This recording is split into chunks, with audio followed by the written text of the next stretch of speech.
En Chine, les ventes d'automobiles ont rebondi à des niveaux d'avant la pandémie, une première au sein des grandes économies.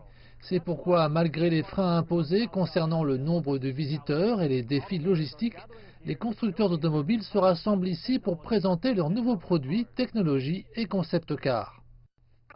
En considérant l'horizon 2021 l'année prochaine, avec les experts de l'industrie, nous évaluons également la situation. Je pense qu'à l'heure actuelle, il y a une tendance à la croissance positive du marché automobile chinois. Nous n'avons pas encore conclu. Mais je pense que la tendance de cette année pourrait ralentir un peu dans l'ensemble. Cependant, la tendance sera toujours favorable à la modernisation, à la connexion, aux véhicules électriques pour lesquels nous avons un projet très solide. Par ailleurs, aux États-Unis et en Europe, la demande reste faible. C'est pourquoi les constructeurs automobiles comptent sur la Chine pour effacer leurs pertes pendant la pandémie. Le géant allemand de l'automobile Volkswagen intensifie ses lancements de SUV en Chine. Quant à sa coentreprise avec la société d'État chinoise SAIC Motor, elle est prête à lancer sa production de véhicules électriques en Chine dès octobre. Jaguar Land Rover, le plus grand constructeur automobile britannique, a vu ses ventes souffrir pendant la pandémie. Il s'inspire de la volonté verte de la Chine pour augmenter ses ventes en Chine.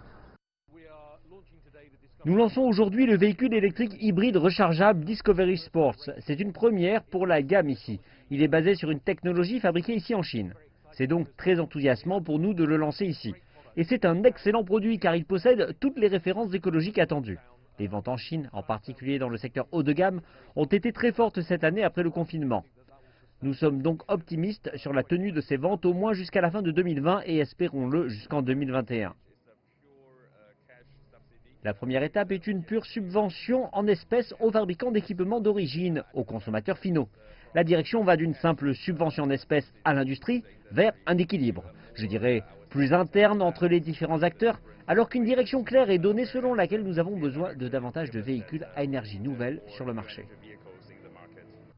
La Chine a cédé à l'Europe sa couronne du plus grand marché de véhicules électriques au monde en 2020, mais au fur et à mesure que la demande de voitures plus vertes augmente, la Chine devrait retrouver son leadership en 2021.